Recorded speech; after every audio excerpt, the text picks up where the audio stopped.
O consórcio é a melhor opção de investimento para você. De forma planejada, você pode realizar seu sonho com o Consórcio Nacional Gazin. É hora de investir na casa própria, na viagem inesquecível, no carrão novo, na moto nova, na festa de casamento épica, naquele barco para seus momentos de lazer, naquela cirurgia plástica ou até em energia solar para sua residência ou empresa. Consórcio Gazin. Sonhar é bom, mas realizar é melhor ainda. A Velutex é uma fábrica de tintas e revestimentos que acredita e investe em Mato Grosso do Sul, acreditando que a cor transforma a vida das pessoas, investindo em tecnologia para superar as suas expectativas. Por isso, fabrica produtos que atendem aos mais rígidos padrões internacionais, com a maior produtividade. Garante que a cor que você quer na sua casa esteja sempre disponível. Uma infinidade de cores e tipos que se encaixam em cada ambiente. Ao comprar produtos com essa marca, você está adquirindo o que há de melhor no mercado de tintas. Em todo o Mato Grosso do Sul, você encontra a Velutex. Você encontra a certeza de qualidade. Escolha a Velutex, forte como Mato Grosso do Sul e grande como você. Velutex, tintas e revestimentos, padrão internacional com DNA sul-matogrossense. No mundo do esporte, cada movimento importa. Cada passo, cada salto, cada momento é crucial. É por isso que você precisa de um especialista em medicina esportiva que entenda o seu mundo. Não deixe uma lesão atrapalhar o seu jogo. Agende uma consulta hoje mesmo.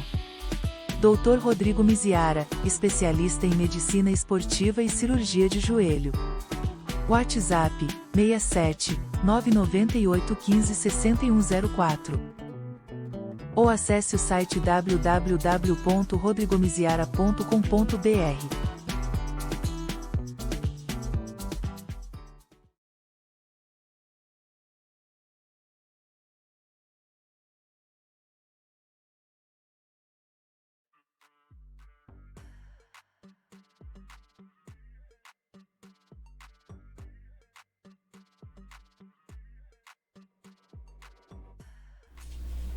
Boa tarde, gente linda! Como vocês estão? Fez um friozinho na nossa capital, todo mundo puxou o casaquinho, mas tá prometendo esquentar, né? Então, gente, hoje nós estamos indo para o nosso 7º episódio do nosso podcast. Estou muito feliz aqui porque eu vou receber uma pessoa com uma bagagem extraordinária. Para mim é uma honra recebê-la aqui, tá? Como eu sempre faço, vou dar as dicas para vocês, mas antes eu quero agradecer a minha querida parceira, a Fernanda Amorim, lá do Fernanda Amorim Hair Salon. Gente, o salão dela é espetacular. O número dela fica aqui, ó, aos fundos quando a gente está fazendo o nosso podcast. Então corre, agenda o horário de vocês. Tem um monte de promoções. Às vezes o pessoal fala, vai ser caro. Não, cabe dentro do orçamento de todas as mulheres. E a gente vai ficar linda, maravilhosa. Corre lá, deixa agendado. Vamos ter um espaço lá de qualidade e de excelência. Tem bolo, café, chá, suquinho. Gente, é maravilhoso. Mas vai lá conferir de perto lá o Fernanda Amorim Hair Salon, tá bom? Então vamos lá. Vou dar as dicas para vocês hoje da nossa querida entrevistada. Advogada, né? Desde 1986, pós-graduada em Gênero e Políticas Públicas, foi deputada federal em 2019, vereadora, vocês já estão sabendo, né, quem é? Vereadora no nosso município de Campo Grande de 2013 a 2016. Ela sempre está travando uma luta aí, ó, pelos direitos das mulheres e atualmente ela é subsecretária de Políticas para a Mulher do nosso município, da nossa Prefeitura Municipal de Campo Grande. Nós estamos aqui com a nossa querida doutora Carla Stefanini. Tudo bom, doutora? Tudo bem, Michele, muito obrigada pelo convite, é uma alegria estar com você e te parabenizar pela iniciativa deste podcast. É muito bom saber que as mulheres estão ocupando todos os espaços, inclusive esse espaço de comunicação que é tão importante para nós falarmos sobre nós mesmas, sobre a sociedade, sobre a nossa perspectiva sobre a sociedade, sobre os nossos direitos, enfim. Então, muito obrigada pelo convite. Eu que agradeço por você ter aceitado o convite. Eu sempre brinco, hoje é você que está na Berlinda. Então, na realidade, hoje não é nem Berlinda, gente. É um super esclarecimento da Casa da Mulher Brasileira. A gente vai estar aqui batendo um papo super legal sobre violência, sobre esse ciclo que, infelizmente, ainda existe na nossa sociedade e que, por mais lutas que às vezes são travadas, como a gente estava conversando anteriormente, às vezes os índices reduzem, daqui a pouco sobe de novo. Então a gente vai estar batendo esse papo aqui, hein, galera? Vem com a gente e fica até o final. Bora lá? Vamos lá. Hoje, a Casa da Mulher Brasileira, ela se tornou uma referência nacional, certo? Certo. Então, fala um pouquinho pra gente sobre a Casa da Mulher Brasileira, como que funciona, aonde fica. A Casa da Mulher Brasileira, ela foi inaugurada em fevereiro de 2015. Nós assumimos a gestão em janeiro de 2017. Fizemos uma reestruturação no serviço. Ela é fruto de um programa do governo federal, que é o programa Mulher Viver Sem Violência. E Campo Grande foi a primeira casa a ser inaugurada e implantada no nosso país. E ao longo desses anos, a partir de 17, nós conseguimos construir, Michele, essa referência que você disse nacional, e eu acrescento até internacional, diante das diversas visitas, inclusive de outros países, de representação diplomática, inclusive de outros países, que vêm conhecer os serviços integrados oferecidos na proteção, no acolhimento e no acesso à justiça às mulheres vítimas de violência. É importante dizer que esse trabalho é realizado com a presença, a participação dentro da casa de todo o nosso sistema de justiça. Então, nós temos a terceira vara de violência doméstica exclusiva para as medidas protetivas. Isso foi uma inovação do Poder Judiciário de Mato Grosso do Sul, quando da inauguração da casa. Nós temos o Ministério Público, a Defensoria Pública, a Delegacia Especializada de Atendimento à Mulher, temos os serviços geridos pela Prefeitura, a Patrulha Maria da Penha, o setor do psicossocial, o alojamento de passagem, que as mulheres podem ficar alojadas por até 48 horas quando sofrem risco de morte. Nós temos um posto da Fundação Social do Trabalho, que é quem qualifica e encaminha para o mercado de trabalho, porque nós atuamos na autonomia econômica dessas mulheres também, na geração de renda. E nós temos a brinquedoteca, que as crianças podem ser acolhidas e ficar ali naquele espaço enquanto as mães passam pelos serviços de atendimento da casa. Além do setor do psicossocial, nós temos o setor do psicossocial que vai fazer a triagem e o acolhimento, que é a primeira escuta qualificada dessa mulher. Quando ela passa pela recepção da casa, registra os seus dados, ela já é encaminhada diretamente para esse setor antes de passar pelos outros serviços, antes de registrar o próprio boletim de ocorrência na DEAN.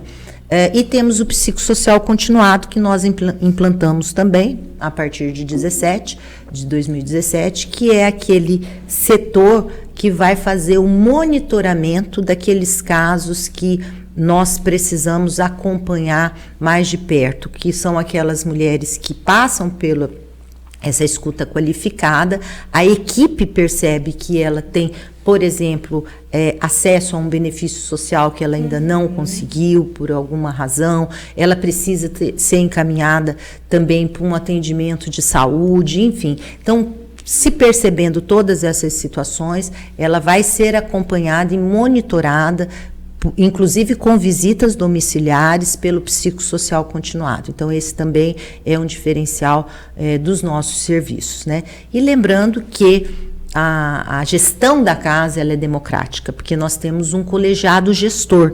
Nós nos reunimos mensalmente para tratarmos do cotidiano, do funcionamento da casa, das situações que acabam ocorrendo, para que a gente sempre possa aperfeiçoar o nosso serviço. E dessa forma, contribuir para retirar as mulheres em segurança do ciclo da violência. Essa retirada que você está falando seria com a medida protetiva, quando ela chega lá? Este é um dos instrumentos, e eu quero aqui, complementando a pergunta anterior, que nós temos também instalado, já completou 1 ano, a sala do IMOL dentro da Casa da Mulher Brasileira. O IMOL, né, que é o Instituto Médico Odontológico Legal, que é quando a autoridade policial entende que há que se requerer esse exame de corpo de delito, era o único serviço que era prestado fora da casa, né, e nós, dentro de uma articulação com a Secretaria de Estado de Segurança Pública, nós conseguimos então a instalação dessa sala do IMOL, e com isso nós contribuímos para que a agilidade, né, nesse atendimento, né, fazendo dentro da própria casa o exame de corpo de delito, contribuindo para a materialidade. A gente sabe que esse exame, ele contribui para a materialidade do crime. Sim. E muitas das vezes, e isso vai influir no inquérito policial e na consequente ação penal também, né? Então é fundamental quando ele é necessário ser feito. E muitas das vezes essas mulheres acabavam não indo, acabavam desistindo por diversas razões, quer por uma questão material ou por alguma influência, alguma intervenção, né? E ela acabava não fazendo esse exame, ou quando decidia fazer, os vestígios já estavam prejudicados por conta do tempo passado, né? Então, com o serviço dentro da casa, isso contribuiu muito na agilidade da realização dos exames de corpo de delito. Então, complementando os nossos serviços. Portanto, hoje o serviço está totalmente completo e isso também influindo dentro dessa referência que nós falamos nacional. E aí, respondendo mais diretamente a sua pergunta, a questão da medida protetiva. Ela é fundamental, ela é importante, ela salva vidas, né? Nós sabemos que quem está obrigado a cumprir uma medida protetiva, esse agressor que está obrigado a não se aproximar da mulher, a não ligar, a não ir no local do trabalho, foi retirado da casa para que a mulher pudesse ficar. Então, tem todas aquelas situações que envolvem essa medida protetiva, impedido de se aproximar, enfim. Ele é um instrumento inibidor. Sim. Né? E detalhe, crime, se ele quebrar essa medida protetiva, ele está cometendo um novo crime. E eles sabem, e essa informação nós difundimos a todo momento. Então, é importante essa medida protetiva para que essa mulher possa ter a tranquilidade de poder viver a sua vida, poder realizar suas atividades de trabalho, estar em segurança na sua casa, na sua residência, uma vez que ele também pode ser afastado da casa, ser retirada a arma dele, se ele tem posse de arma, enfim, todas essas possibilidades que a medida protetiva oferece. Então, nós temos que reforçar a importância dessa medida protetiva. E nós até conversávamos antes aqui de iniciar o podcast. Nos feminicídios, o que nós observamos, né, infelizmente, é que a maioria dessas mulheres não tinham sequer um registro de boletim de ocorrência. Elas não tinham, na grande maioria, uma medida protetiva. Então, por isso que nós orientamos e alertamos que nós não podemos subestimar uma ameaça. Muitas das vezes, uma mulher ameaçada, em determinado momento, ela fala, não, mas ele não vai ter coragem de fazer isso comigo, eu sou mãe dos filhos dele, bom, enfim, ela tem vários, é um episódio isolado.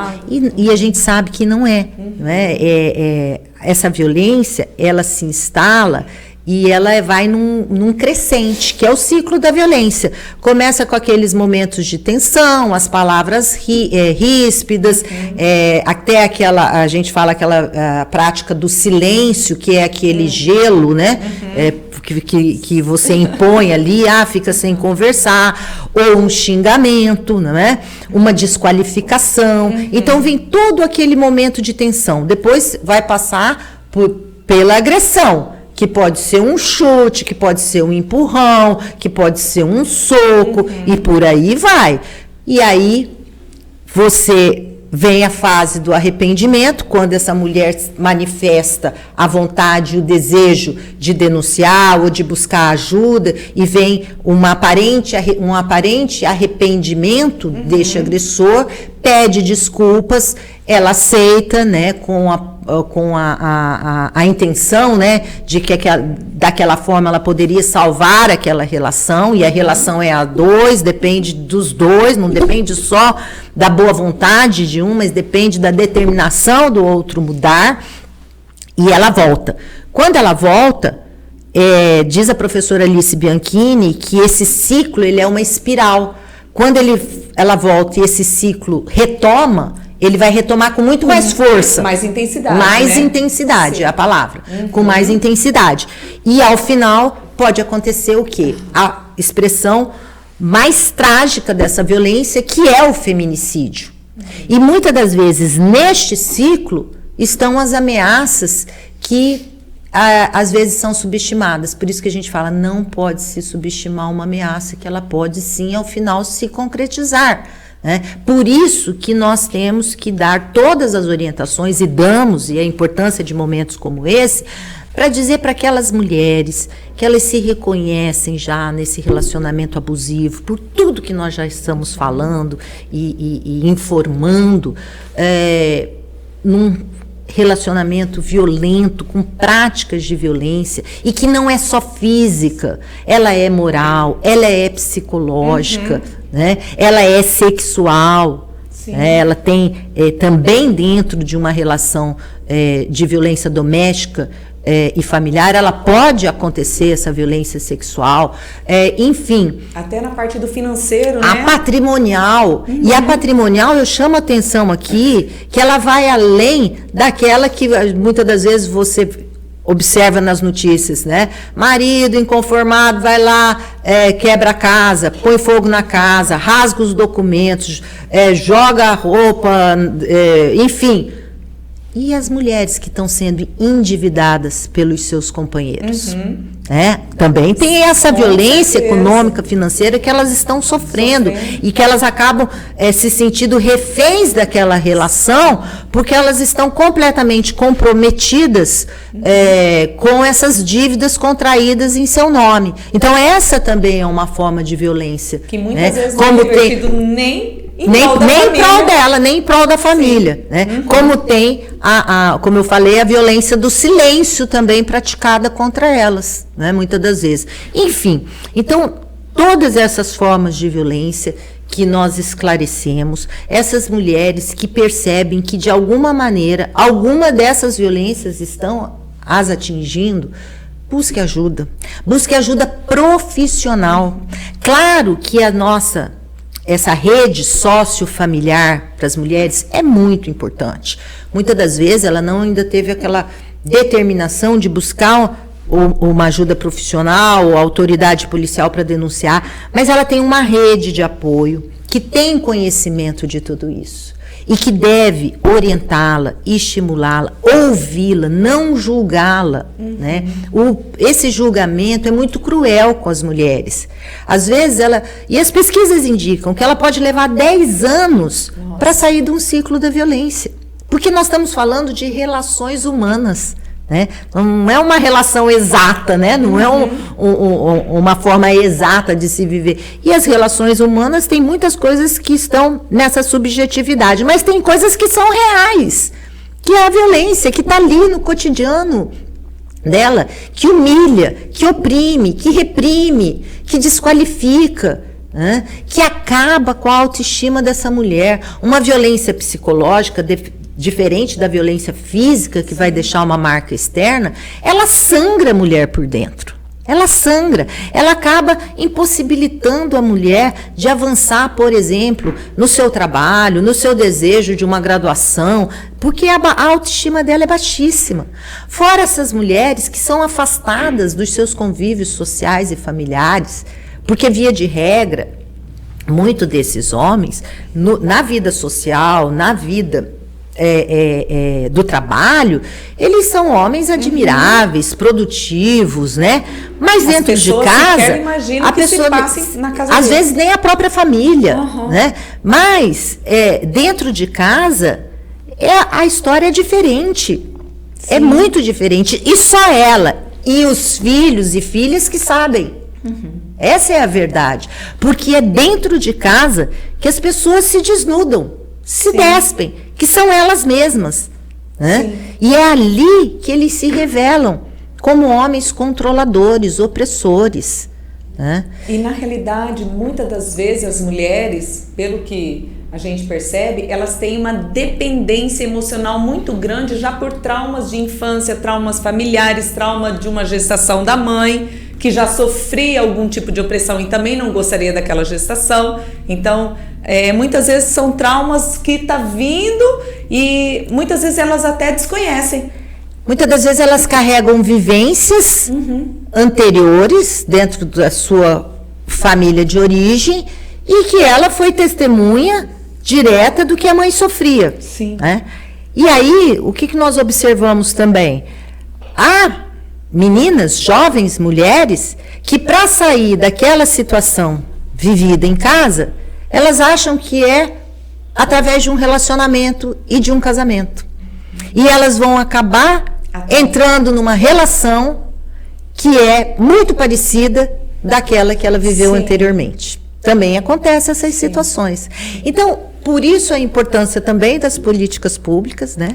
Porque quando nós vamos desenvolver as nossas ações de prevenção, as nossas ações de conscientização e de sensibilização, nós vamos fazer um resgate de tudo isso que contribuiu, né? Que é através do que a gente fala desse sistema patriarcal que nós vivemos, né? Que é o domínio do homem, né? O poder central dos homens em relação a tudo, não é? E as mulheres subjugadas aos homens. Então, essa é a consequência. A violência é uma das consequências desse patriarcado. E por isso que a gente trabalha no sentido de uma transformação social, né? Onde homens e mulheres, efetivamente, para além do que diz a nossa Constituição, que homens e mulheres são iguais perante a lei, isso é uma formalidade. Sim. Agora eu quero saber... E na prática? Na prática é assim? Temos evoluído? Temos evoluído. Né? Mas ainda hoje somos cerceadas em diversos aspectos do exercício dos nossos direitos. Né? Então, como hoje o nosso foco é a Casa da Mulher Brasileira e é esse serviço de proteção e acolhimento às mulheres... Mas nós temos que ter essas compreensões, porque senão nós só vamos ficar atendendo, mas o que nós queremos é que, ao final e ao cabo, a Convenção Belém do Pará, que diz prevenir, punir e erradicar a violência contra a mulher. É esse o nosso objetivo. Para isso, nós precisamos dessas informações e dessas compreensões. Não tem como fazer isoladamente. Não, porque nós precisamos compreender por que as mulheres são vítimas dessa violência exponencial, doméstica, familiar e de gênero. Porque há também as violências de gênero, né? Então, nós temos os crimes sexuais também cometidos contra as mulheres, que tudo isso que a casa vai atender. Além da violência doméstica e familiar, a violência de gênero, os crimes sexuais também. Então, eu quero aqui dizer essa importância desse serviço que vai contribuir para tirar essas mulheres em segurança do ciclo da violência. Você falou na dependência emocional.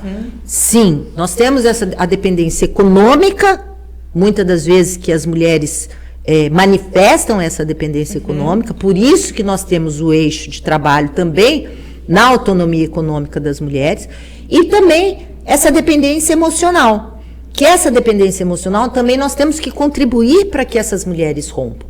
Né? O que prevalece mais lá no dia a dia, pelo que você vê? Seria essa questão... A questão da dependência econômica, ela é muito recorrente. Nós estamos... E nós temos o dossiê Mulher, que nós implementamos uma lei municipal. O primeiro foi apresentado ano passado, em 2023, o segundo agora em 2024. E 60% das mulheres atendidas na casa, embora a violência atinja todas, indistintamente, independente de classe socioeconômica, cultural, mas o serviço... Em torno de 60% das mulheres atendidas, elas ganham de meio a 3 salários mínimos. Né? Então, é uma preocupação, né? Como manter essa família, né? As condições e tudo. Por isso, a importância também das políticas públicas, e aí eu falo, né, da nossa gestão municipal todas as iniciativas legislativas que partem do Executivo para o Legislativo em relação à empregabilidade e a questão à moradia. Nós temos reservas para as mulheres atendidas pela Casa da Mulher Brasileira. Então, o Recomeçar Moradia, que é aquele auxílio aluguel para as mulheres, nós temos reservado para... para a comunidade em geral, diante de especificações, né? Nós temos uma reserva para as mulheres atendidas pela casa. O Programa de Inclusão Social, o PRINT, também nós temos uma reserva de vagas para mulheres atendidas pela casa. Falei da moradia, dos empregos também. Então, todas as iniciativas, nós temos essa reserva de vaga para as mulheres, que entendeu? Fantástico, que é para realmente... Para realmente ela voltar, ter condições de voltar para o mercado de trabalho, ter condições de se qualificar. Mais recentemente, o programa Mulheres 1000, que é do Ministério da Educação, junto com a Fundação Social do Trabalho também, que é um programa efetivo de qualificação profissional, com uma carga horária de horas-aulas bem extensa, né, caracterizando essa formação, para que elas voltem ou se insiram no mercado de trabalho com uma qualificação que vai dar condições de uma boa remuneração, enfim, de condições realmente de se reorganizar. Né?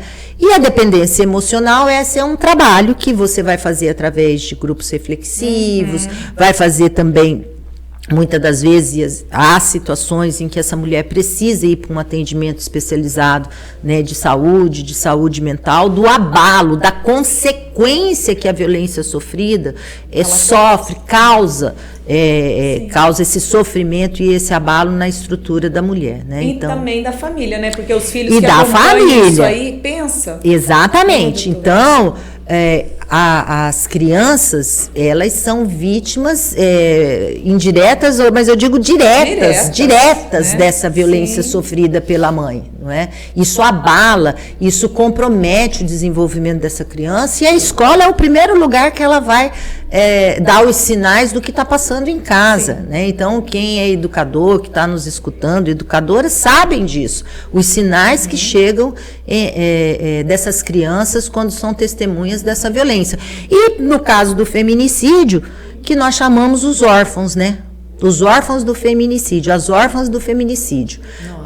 Nós tivemos até agora 5 feminicídios, agora tem esse caso mais recente também, que me parece que a tipificação está caminhando para feminicídio da corretora, mas vamos falar dos 5 feminicídios anteriores que ocorreram esse ano na capital.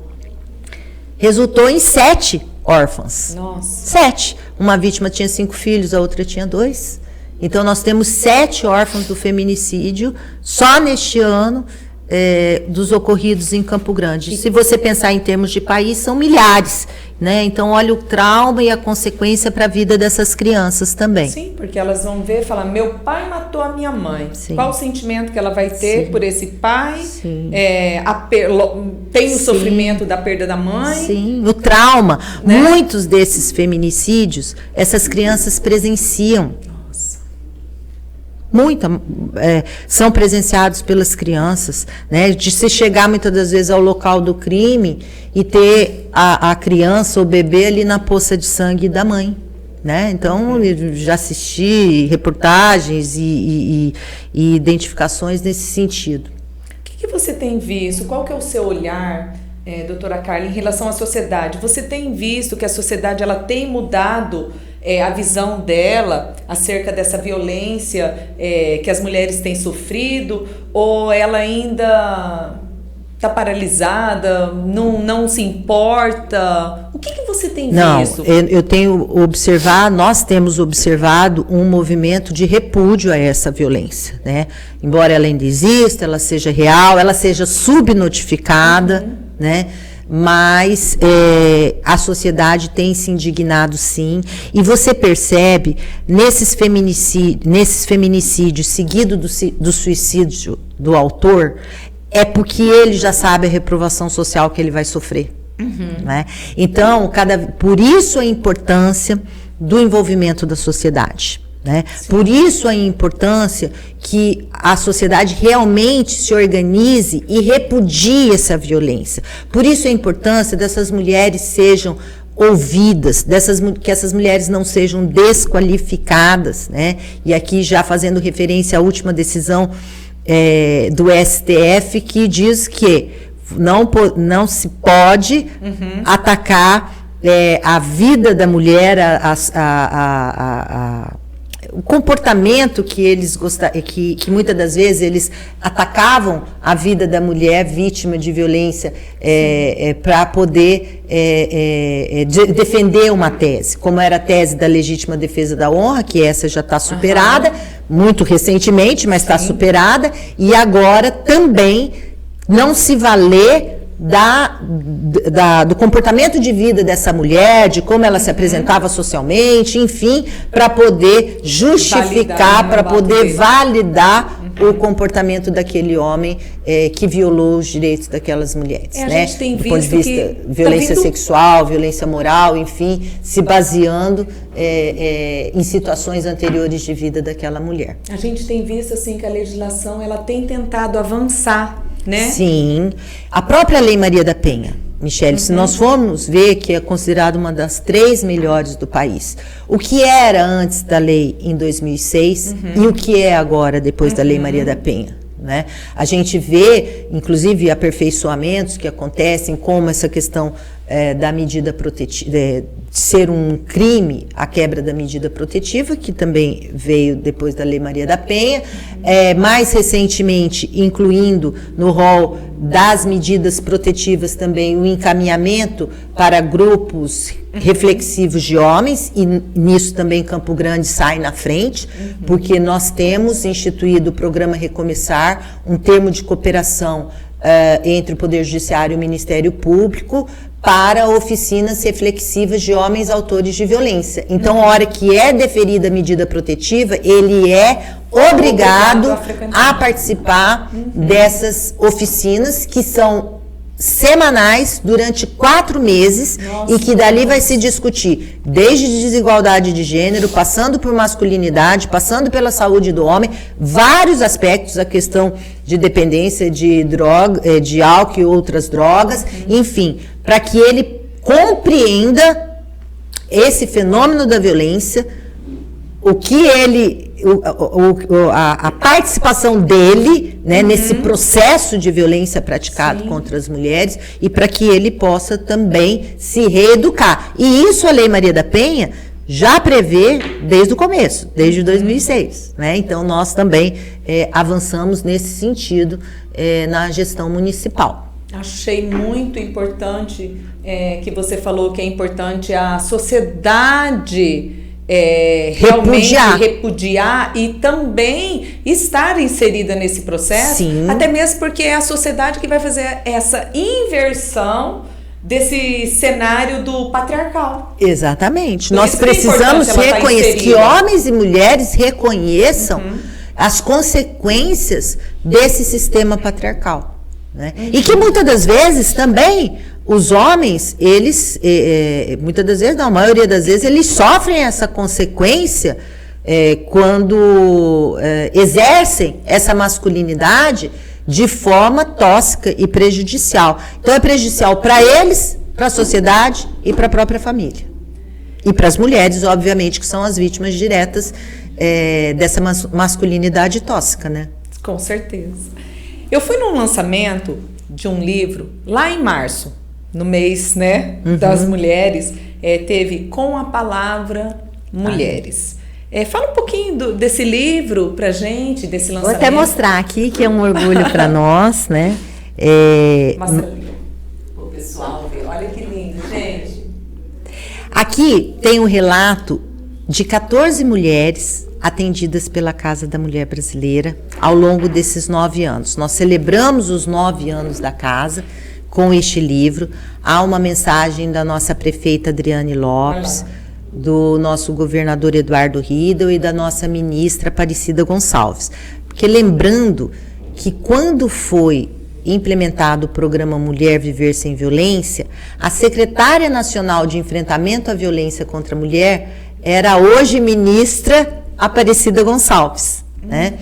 Então, é uma grande satisfação poder apresentar à sociedade campograndense, sul-mato-grossense, né, e expandir isso, né, também para o nosso país, o êxito do trabalho realizado pela Casa da Mulher Brasileira de Campo Grande, que possa ser inspiração, e a gente já sabe que as casas vão ser ampliadas no nosso país, é um equipamento reconhecidamente positivo na proteção e no acolhimento das mulheres vítimas de violência, como eu disse, no acesso à justiça e também na responsabilização dos autores de violência, porque este também é um objetivo do nosso trabalho. Nós precisamos responsabilizar esses homens que cometem as violências contra as mulheres. E se nós formos observar nesses relatos, elas colocam muito a importância do serviço, que deram a elas possibilidade de uma vida nova, deram a elas liberdade, e mais recentemente teve uma situação muito interessante de uma assistida pela Casa da Mulher Brasileira, voltou a casa agora, recentemente. E a hora que ela foi recebida, mas a senhora deseja... Não, eu não vou passar por nenhum atendimento, eu vim aqui agradecer.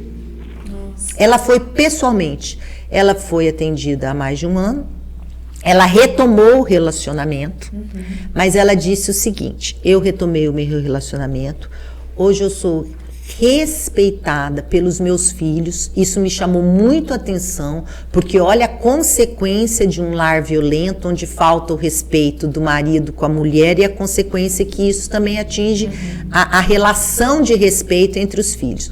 Hoje eu sou respeitada pelos meus filhos, hoje eu aprendi a dizer não. E ela retomou a relação em outras bases. Porque é o que eu digo, o Estado não tem o poder de dizer casa ou separa. Sim. O que nós temos que fazer é oferecer proteção para essa mulher.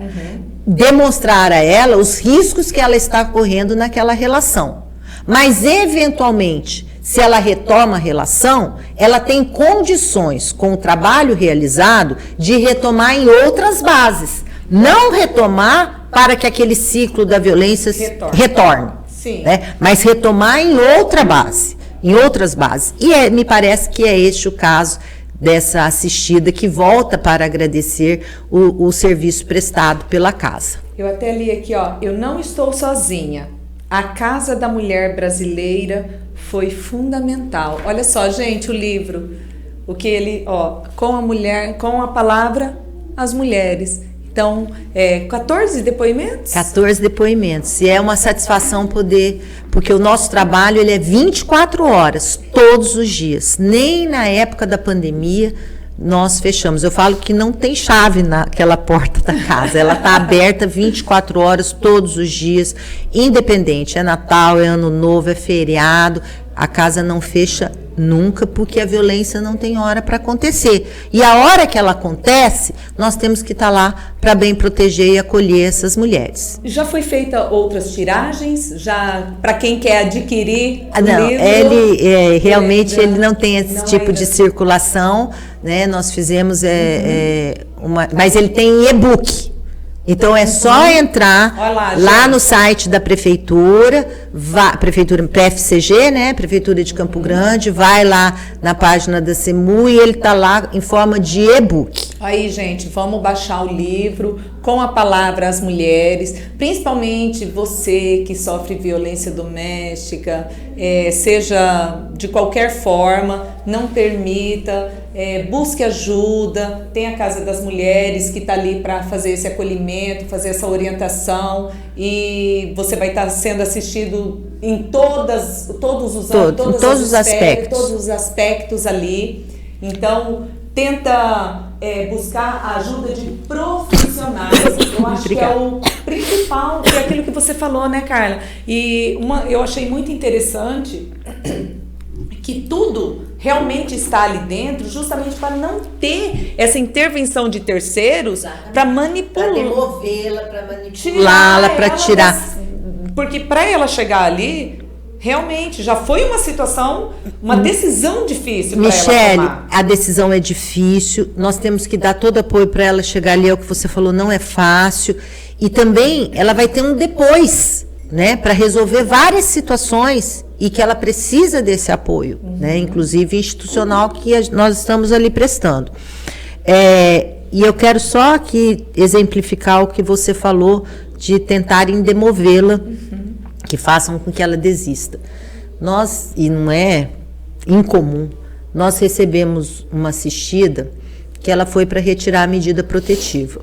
E aí ela passa de novo pelo setor do psicossocial, porque o nosso papel é alertar. Inclusive há um questionário aplicado que chama-se questionário de risco, que ele foi elaborado pelo CNJ e pelo CNP, que nós, de forma colaborativa, a Delegacia Especializada da Mulher, aplicamos no setor do psicossocial. Então ela volta, quando ela vai pedir para retirar a medida protetiva, a gente sabendo que a medida protetiva é importante para a segurança dela, ela passa por esse setor, de novo, psicossocial. E que ela foi retirar a medida protetiva, mas por que você vai retirar? Porque ele falou que se ele voltar para casa, ele leva uma cesta básica. Tá? Então isso é dolorido, você escutar isso. E aí você vai dar esse apoio, e aí a gente vai dar as condições para que ela realmente permaneça naquela, se é aquele motivo, não por aquele motivo ela vai retirar. Então aí a gente vai entrar, a nossa rede, né, porque nós trabalhamos em rede, né, a rede de atendimento à mulher vítima de violência de Campo Grande, instituída por decreto municipal, organizada, parte dessa rede está dentro da casa, parte dessa rede está fora, então nós vamos acionar a rede para que realmente essa mulher seja atendida, inclusive na sua segurança alimentar, porque é por isso que ele estava tentando demovê-la, porque ele voltaria para casa, vai na necessidade, né? Vai na necessidade que ele conhece, né, que ele sabe, e tenta manipular essa situação. E aqui eu gostaria de lembrar também que alguns telefones importantes, se me permite, para quem está nos escutando. Por favor. Nós temos o Ligue 180, que é a Central de Atendimento à Mulher, essa central está lá em Brasília, né, que é o Ligue 180. De qualquer lugar do país, você pode fazer a denúncia ou pode se orientar também onde buscar os serviços, tá? Então, Ligue 180. A denúncia pode ser anônima, depois ela é encaminhada para a respectiva delegacia do município, e no nosso caso para a DEAN, que vai fazer todo o processo investigativo da denúncia. E também de orientação, tá? Além dos Ligue 180, no ato da violência, Polícia Militar 190.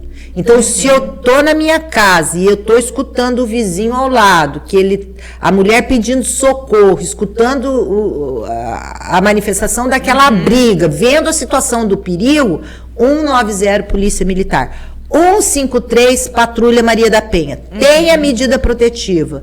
Ele tá na porta da sua casa, tá gritando, tá chutando o portão, tá ameaçando entrar, tá dizendo que vai pular o muro. 153 Patrulha Maria da Penha.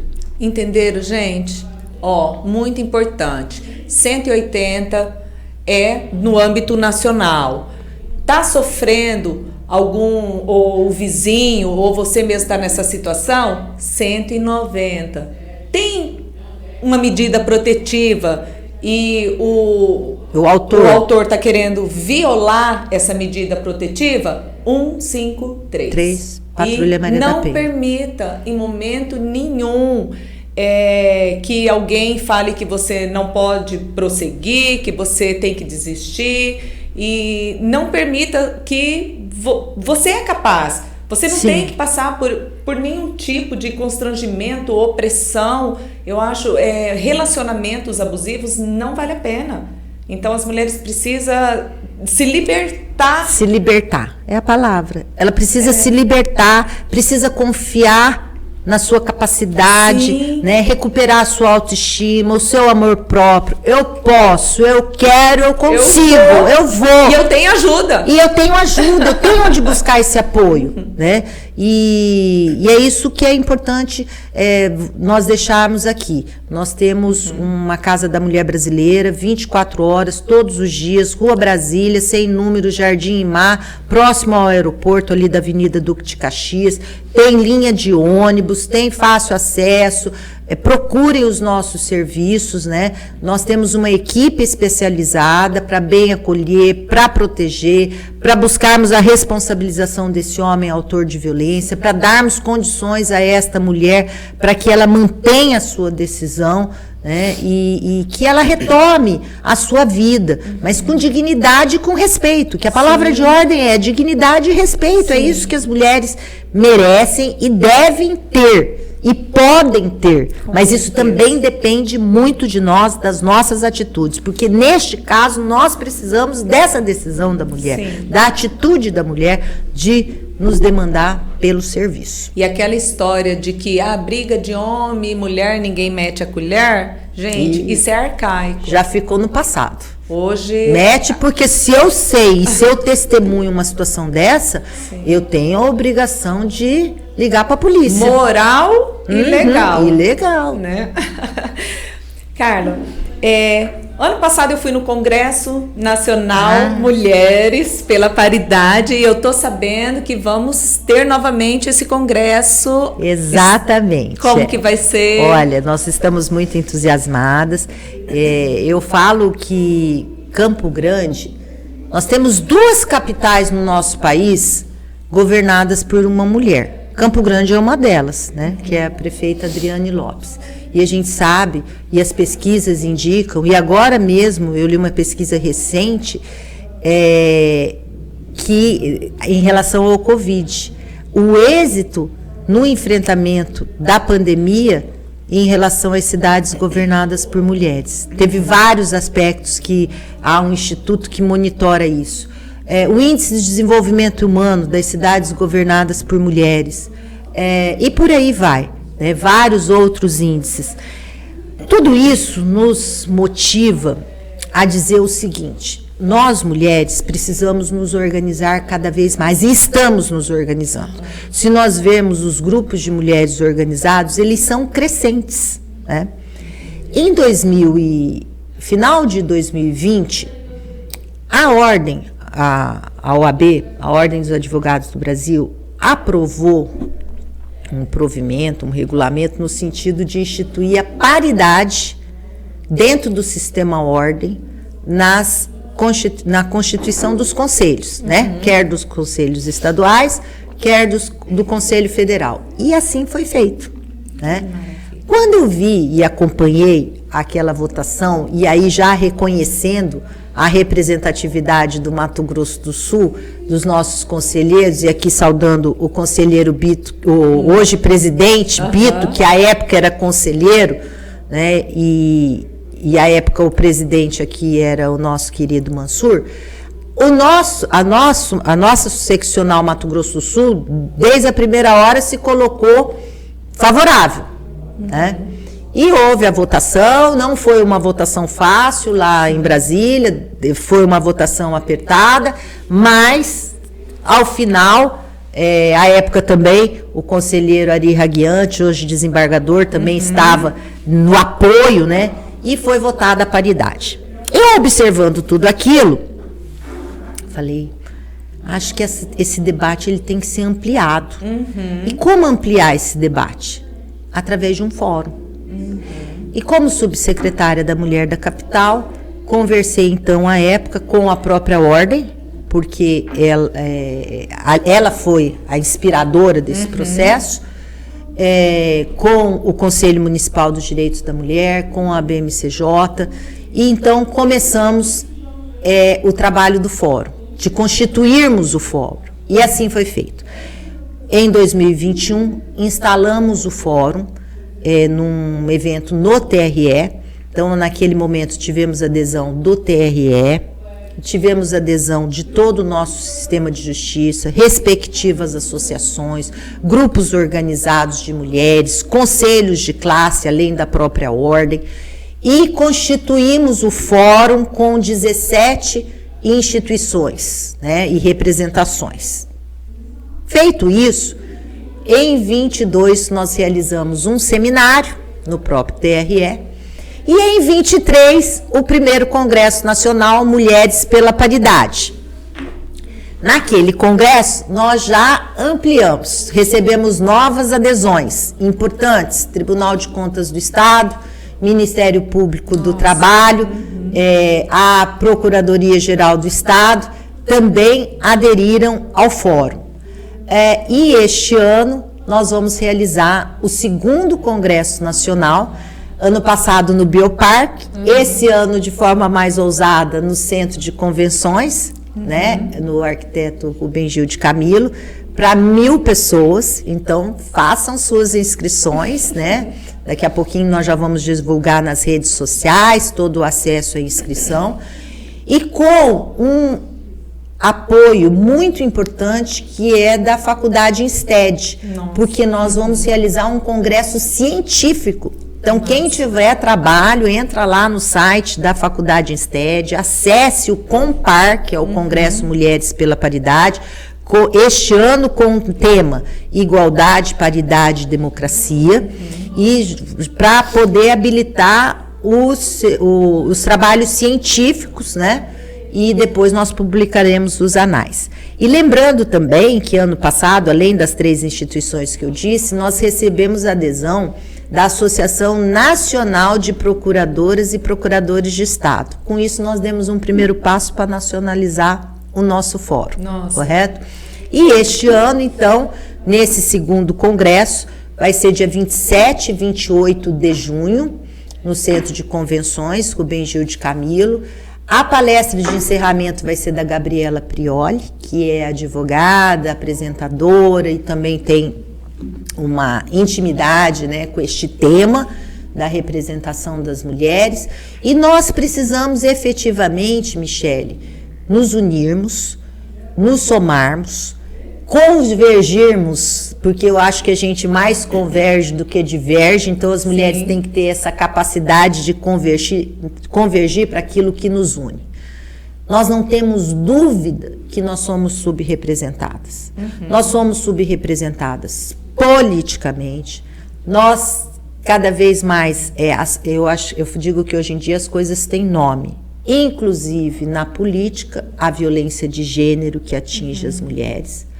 Mas nós também temos uma subrepresentação nos espaços de comando privados. Se você for observar os grandes conselhos administrativos, se você for nas maiores empresas, o número de CEOs, nós não passamos de 1% de tudo isso, correto? Só que nós somos uma força de trabalho para o nosso país, para o nosso estado, para o nosso município, né? Nós somos uma força economicamente ativa. Além que, ainda que sobrecarregadas pela responsabilidade do cuidado que nos impuseram, né? E que hoje nós estamos também travando uma conscientização social disso, que essa sobrecarga que a gente vive, né? E de não dividir esse cuidado com os outros membros da família, especialmente os homens, isso nos sobrecarrega e não nos remunera. E se fosse remuneradas por isso, isso também teria um impacto até no nosso, no que nós podemos contribuir nesse sentido. Então, nós temos que falar sobre isso. E nós temos que estar organizadas. E o fórum é justamente para a gente fazer esse diálogo aberto, franco, institucional e com a sociedade, né? Nós precisamos estar lado a lado com os homens. Só que ninguém vai gentilmente nos ceder um assento, quer no conselho de classe, quer no conselho deliberativo, no conselho administrativo das grandes corporações, quer no Congresso Nacional, quer na Câmara Municipal. Nós temos que nos organizar e demonstrar os meios para que nós possamos sentar em igual número com os homens nessas mesas de discussão, nesses espaços de poder e decisão. Concordo plenamente. Gente, a gente está aqui nesse papo maravilhoso, mas estamos terminando.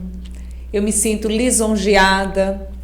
Quero agradecer a todos meus colegas advogados lá de Miranda, que me deram a oportunidade de assentar na cadeira como presidente da OAB e ser a primeira mulher presidente da subseção de Miranda. Então eu agradeço hoje pela confiança. Estou aproveitando aqui porque estamos falando de paridade, estamos falando sobre a violência que infelizmente as mulheres ainda sofrem, as retaliações, as opressões. Mas eu acredito que a sociedade ela vai ter esse revés e nós estamos realmente para somar. Eu quero até finalizar aqui a nossa conversa, porque eu ouço muito a prefeita Adriane, ela usa um termo que eu acho que convém a gente destacar aqui. Nós estamos para ombrear. Não queremos guerra, não queremos competições, nós só queremos um espaço, porque nós somos capazes, nós também somos inteligentes e a gente tem esse plus ainda do emocional, essa perspicácia que o homem muitas vezes não tem. Somos diferentes? Somos sim, somos diferentes, mas não somos desiguais. Porém... Mas não podemos ser desiguais. Não podemos ser desiguais. É isso aí, né? Tá falado. Gente, quero agradecer mais uma vez, minha querida, por você ter aceitado o convite. Que bate-papo gostoso. Eu ficaria aqui horas e horas e horas debatendo com você, conversando e esclarecendo, porque é um assunto realmente muito importante a ser destacado. Tá? Verdade. Obrigada mesmo. Eu que agradeço, Michele. Conte sempre com a nossa participação, estamos à disposição. Muito obrigada pela oportunidade. E, gente, como sempre fazemos, nós damos uma lembrança aqui do nosso podcast para nossa querida obrigada. Convidada. Eu recebo com muito carinho. A gente gosta de mimo também, né? Muito! O mimo é bom. Deixa eu abrir, deixa eu mostrar para todo mundo. Olha, uma caneca, que ótimo. Obrigada. Oner Podcast. Do nosso programa, da sua participação aqui, que foi muito especial. E eu espero que você volte mais vezes também. Obrigada, Michele. Obrigada. Gente, vamos encerrando por aqui o nosso podcast. Fica ligadinho. Toda semana a gente vai estar com novidades, com convidados excepcionais. E Deus abençoe todos.